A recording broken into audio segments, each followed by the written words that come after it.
there's certain times and seasons when the place that you're from is important. There's other times where it says, we're all children of God. We're all part of the same humanity soup. But there's other times where you can get quite parochial about where you're from and those flag-waving important moments in life. One of those moments occurring in Australia at the moment.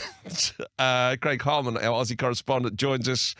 Craig, g'day. How you doing? Andrew, I seem to have lost the audio. Oh, you've lost. You can't hear me at all. Well, that is most unfortunate. That is something which has not happened my end, Craig. I'll keep talking, hoping that you're going to be able to hear me. Can you hear me at all? I can see Craig, and he can hear me now. Mate, I've got you. For my apologies, we have a technical glitch here. I'm back. Okay, go ahead. Gosh, I'm so glad that we got you back on this one because it's an important topic that we're talking about today. And normally, we just moan about Australian politics, and we'll get to that if there's time. But the more important topic of the state of origin, which team do you support, Craig? Oh, mate, I absolutely support Queensland. Queenslander. This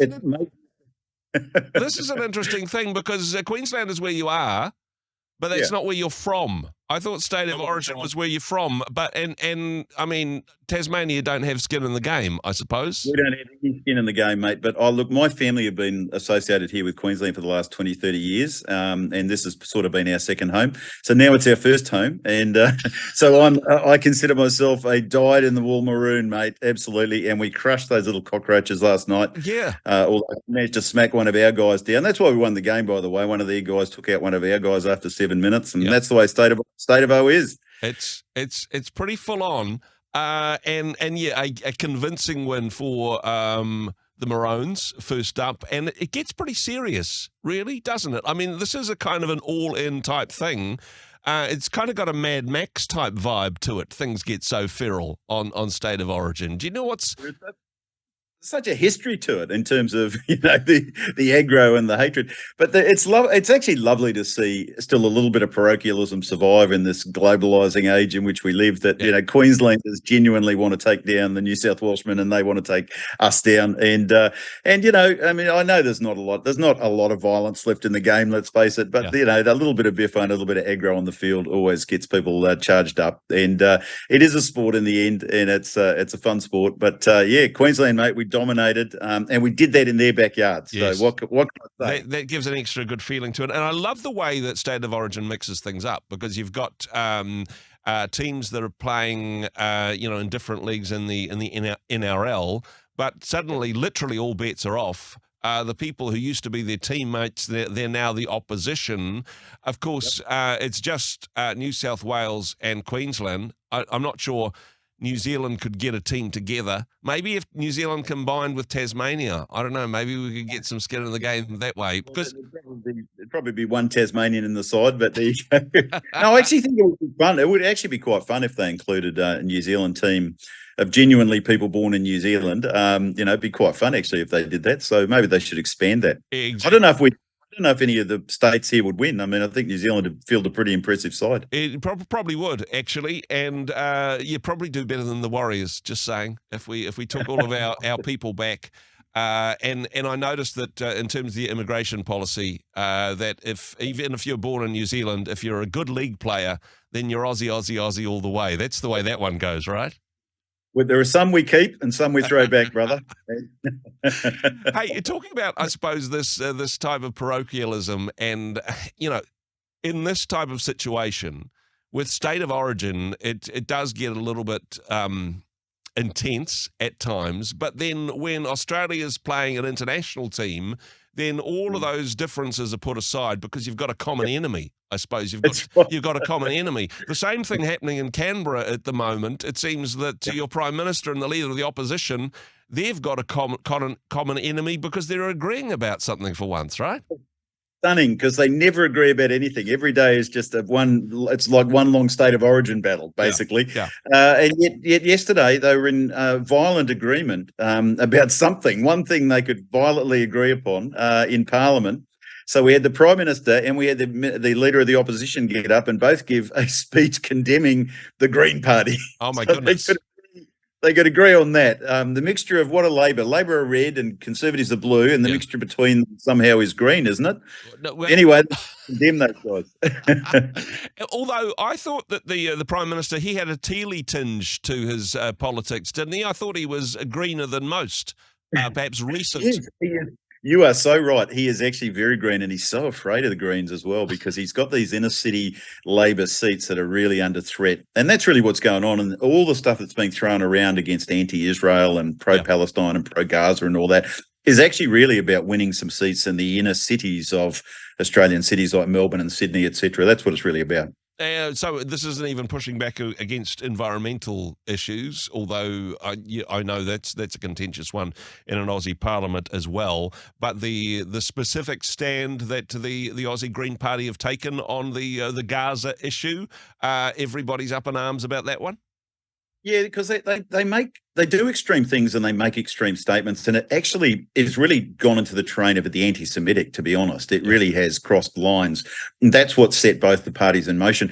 But it's hard for Albanese because Albanese's sympathies really do lie with Gaza and Palestine, etc. And he's been a participant in a lot of marches and has said a lot of unkind things about Israel over the years himself. So if you see him supporting Israel, it's always very tepid. It's always couched by things like, oh, we're against Islamophobia as well.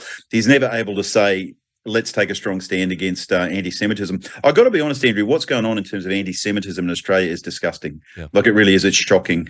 It's extreme, it's ridiculous, and it's evil.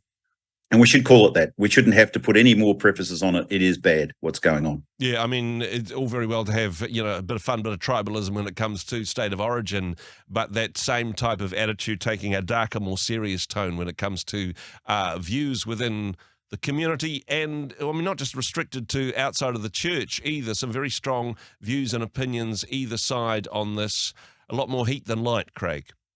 Yeah, there is, and it's a shame because what's happened is our Australian Jewish population is living in fear. They are, and I know that because I do know some Jewish people, and I've asked them, as you were very kind to participate on my podcast, I've asked a Jewish friend, and they just won't come on, and they won't come on not because they don't want to talk to me or don't trust me, but because they're afraid for what might happen to them by publicising themselves. And we've got school kids who are afraid to go to school. I mean, it's just not okay what's going on. And, and this is really what was being called out yesterday, was politicians need to do better. They need to show leadership. They're supposed to be leading our community into a better place. Yeah, certainly. Hey, speaking of bad examples, I suppose, some terrible stuff coming out of the ABC. Now, some people would say, hey, isn't this typical of sort of heritage old school media groups? There's certainly some old school attitudes when it comes to sexual harassment within the ABC in particular. And it's not just one or two individuals. Now, we've had some scandals, of course, over the years. From the latest reports, Craig, this looks like it's endemic. It's part of what it means to be in Australian media in some ways. It's actually stunning, Andrew, and you work in the media, but really it's shocking in the sense that you're talking about the most woke organisation in Australia, and you're talking about that they would jump onto any cause from Me Too, hashtag Me Too to whatever. Yep. And yet it turns out organisationally, they've got a real systemic problem in terms of sexual harassment. So yesterday it was reported in the news, 100 ABC staff have been sexually harassed at work, and a further 186 employees claim to have been bullied. And that's part of a confidential survey. And so this is really a problem for them because they're the first to condemn everybody else for everything. And recently, you'll recall, I think it was last week, you and I spoke about Laura Tingle, the head of their political news, calling the whole of Australia racist, said, the whole country is racist, always has been, we know this. And yet here we go, the organisation itself has some massive social issues to face up to. And, in what paradigm is it acceptable to harass anyone sexually anywhere in a workplace or anywhere for that matter in this day and age? In what world is that actually acceptable? Yeah, no, it's absolutely shocking stuff, and particularly within a media organisation, I suppose you would hope that they would have some standards of shining a light on bad practices where it's happening in different parts of the world, but it's happening within their own organisation. But hey, perhaps maybe it's a good thing that at least this is a self-exposure. They've blown the whistle on themselves in this regard, rather than it being a big news story for another news organisation. Yeah, that's right. And it has become obviously big news for other news organisations. There's always enemies, isn't there? Well, look, we in Australia we refer to the ABC as Auntie.